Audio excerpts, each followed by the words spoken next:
rendez-vous d'Alfred Hitchcock raconté par Serge Sauvion. Aujourd'hui, une riche idée de Jack Ritchie.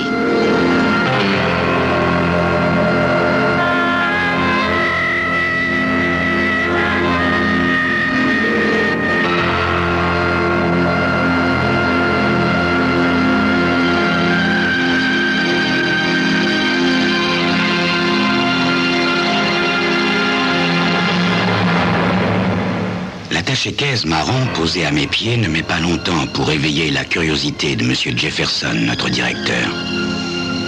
À travers la paroi vitrée, je le vois quitter sa place d'une démarche raide et s'approcher négligemment de mon guichet. « Qu'y a-t-il donc dans cette mallette-là, Gérald? Votre déjeuner ?» Je lève tranquillement les yeux vers lui. « Non, Monsieur Jefferson, 100 000 $ en espèces, et ils sont à moi. » Fait Jefferson d'un air entendu. Pour vous payer de petites vacances, sans doute. Non, monsieur. Avec un petit hochement de tête, il retourne à son bureau viser le chèque d'un client. Je jette un coup d'œil à ma montre. Comme il est l'heure de mon quart d'heure de pause, je ferme mon guichet, puis mon attaché-caisse à la main, je me dirige vers la petite cafétéria. Je prends un thé glacé au distributeur et m'installe près de Richard Warden, qui occupe le guichet voisin du mien. Il est en train de feuilleter le journal du matin. « Tu as vu ?» dit-il sans lever le nez. « On a retrouvé Randall vivant. » Randall? Oui, Amory Randall, celui qu'on a kidnappé il y a 5 jours. Il feuillette rapidement le journal et s'arrête à la page du milieu, l'air aussi important que s'il avait lui-même rédigé l'article. Randall prétend que l'homme qu'il a enlevé a agi seul, dit-il. En tout cas, il n'a vu que celui-là, et encore était-il masqué. La seule chose que Randall ait remarqué, c'est qu'il avait à l'annulaire droit une grosse bague rouge. Mais moi, je vais te dire une bonne chose. Ce kidnappeur n'est vraiment pas très fort, et pas malin du tout. Ah bon? Dis-je. Et qu'est-ce qui te fait penser ça? Eh ben, c'est évident, non? Il n'a exigé que 100 000 $. Il aurait pu facilement en ramasser 1 million ou plus. Randall est plein aux as. Richard se met à lire tout haut. Dès que la femme de Randall a reçu la demande de rançon, elle a alerté la police. Je sirote une gorgée de mon thé glacé avant de demander « Alors je suppose qu'ils ont tendu un piège aux ravisseurs ?» En tout cas, on n'en parle pas dans le journal. Non, je crois plutôt qu'ils ont décidé de suivre ses instructions. Après tout, ils tenaient à récupérer Randall vivant. Mais de toute façon, le ravisseur n'ira pas bien loin. Pourquoi? Les billets ont été marqués. Enfin, je ne sais pas si on a vraiment fait des marques dessus, mais la police a relevé les numéros de série des billets. C'est dans le journal, ça? Non, mais c'est toujours comme ça que la police procède. Je finis mon thé glacé, puis, tenant toujours ma mallette à la main, je descends à la salle des coffres. Au pied de l'escalier, je me débarrasse de ma cigarette avant de tourner le coin. C'est Parker qui est de garde. Lui et moi sommes entrés à la banque à peu près à la même époque, il y a presque 8 ans, et nous faisons partie de la même équipe de bowling. Il me fait un petit salut de la main. Je lui adresse un signe de tête amical, tout en jetant un coup d'œil au fond de la salle. Les fonds de notre envoi hebdomadaire du vendredi à notre succursale d'Evansville sont entassés sur la table. 500 000 $. Parker hésite une seconde, puis me lance en matière de plaisanterie.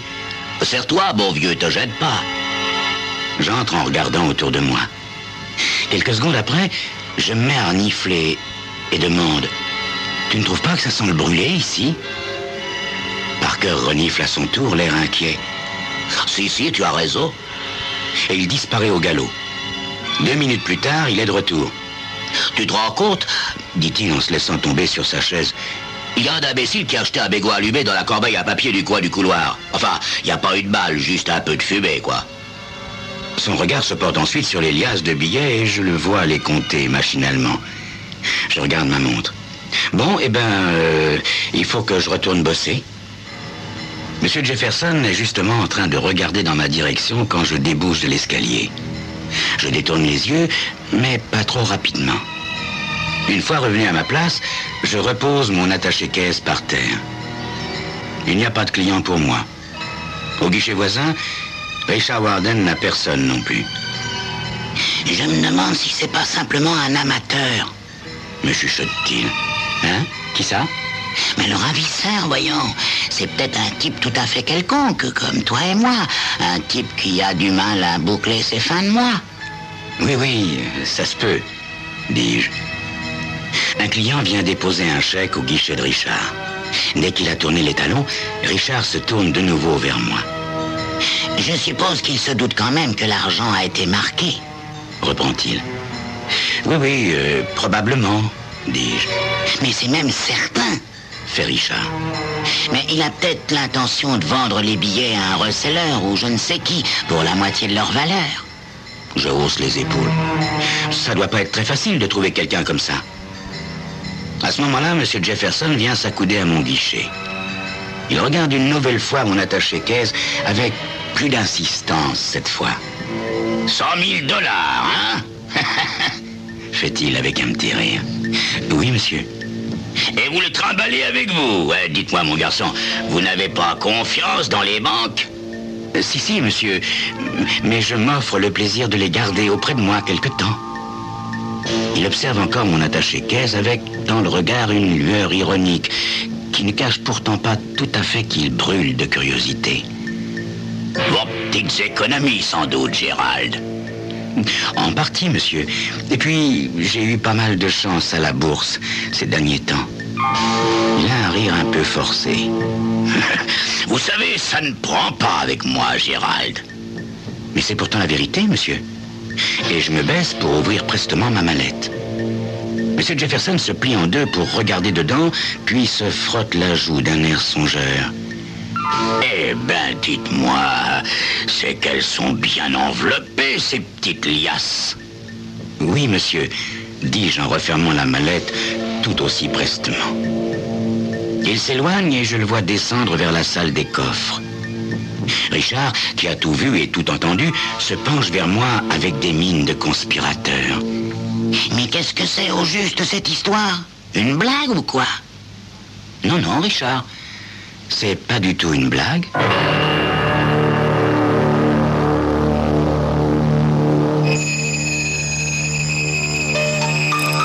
Non.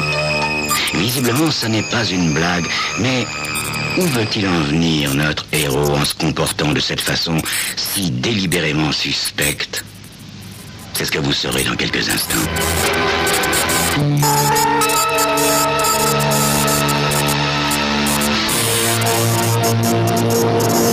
Pendant les 10 minutes suivantes, Richard m'observe discrètement. Il a l'air fasciné par la bande blanche autour de mon doigt, à l'endroit où je porte d'habitude ma bague. Monsieur Jefferson vient de remonter du sous-sol et se dirige droit vers mon guichet, le sourcil froncé. Gérald, il est formellement interdit d'entrer dans la salle des coffres. Vous le savez bien, pourtant. Oui, excusez-moi, monsieur. C'était par pure curiosité. Je n'ai pas réfléchi. Monsieur Jefferson se racle la gorge, le sourcil un peu plus froncé. Il y a eu un petit incident pendant que vous étiez en bas. Parker m'a dit qu'il s'est absenté 1 minute ou 2.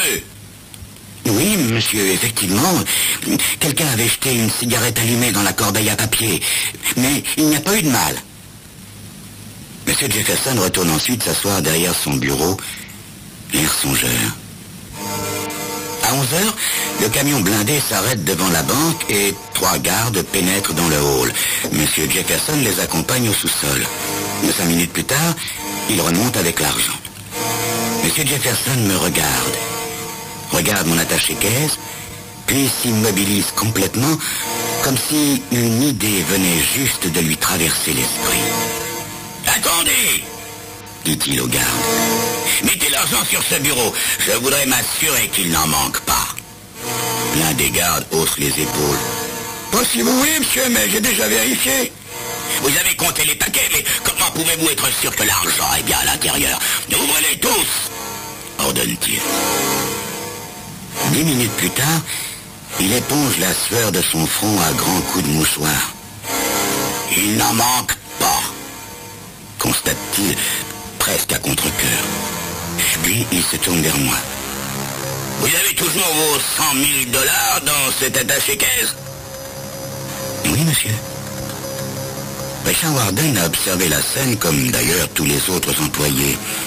Il entraîne M. Jefferson à l'écart et se met à lui parler à l'oreille. M. Jefferson ouvre de grands yeux ronds. Dites donc, c'est un des gars qui commence à s'impatienter. Est-ce qu'on peut apporter l'argent dans le camion maintenant?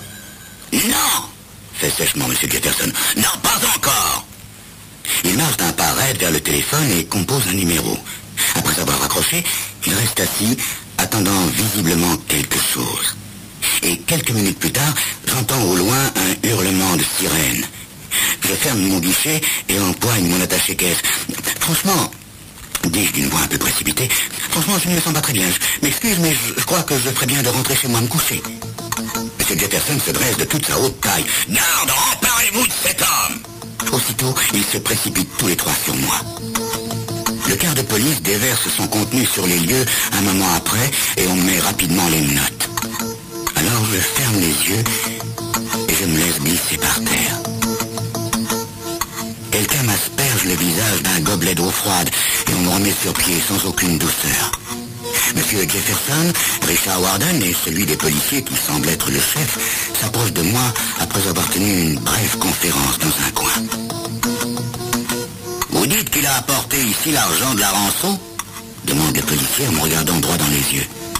Dans cette mallette-là, peut-être? C'est exact, lieutenant, dit M. Jefferson. Il est évident que s'il a réussi à faire l'échange, et je suis persuadé qu'il l'a fait, l'argent de la rançon se trouve à présent sur ce bureau. Et d'un doigt vengeur, il désigne les 500 000 $. C'est ce moment-là que choisit Richard Warden pour venir encore mettre son petit grain de sel. Il savait que l'argent était marqué et qu'il lui fallait s'en débarrasser. Alors, il est descendu à la salle des coffres, a détourné quelques instants l'attention de Parker et a échangé les 100 000 $ de la rançon contre 100 000 $ de l'argent de la banque. Comme il travaille ici, il sait exactement comment sont empaquetées les liasses et il s'est figuré que personne n'y verrait que du feu. Je m'affale à nouveau sur le sol, mais on ne me laisse pas y séjourner longtemps. D'ailleurs, par cette chaleur, un gobelet d'eau froide en pleine figure n'a rien de désagréable.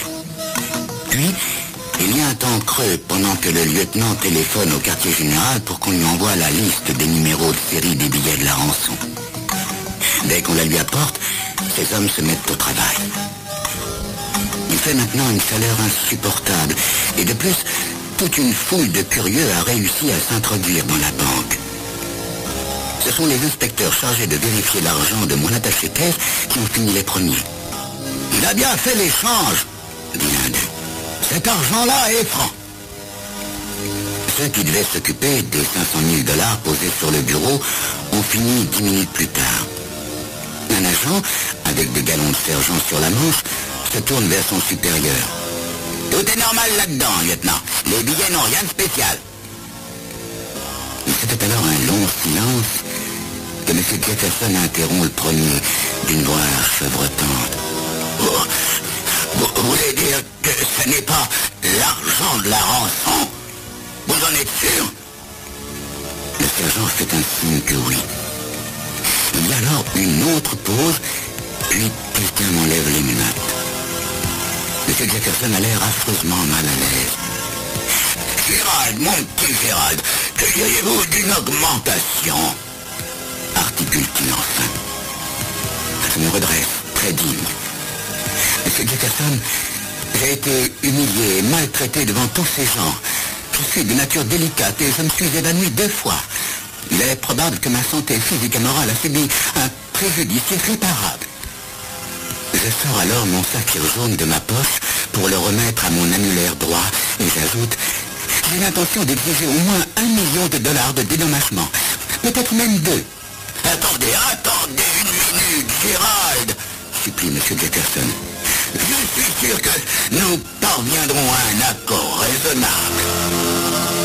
Après le déjeuner, M. Jefferson, les 2 vice-présidents, le directeur et moi-même, nous nous réunissons dans la salle de conférence. Et en fin d'après-midi, je suis à la tête de 100 000 $. En plus, évidemment, des 100 000 $ que contient déjà mon attaché-caisse. Et oui, il faut de l'argent pour faire de l'argent, avec en plus un petit brin d'imagination.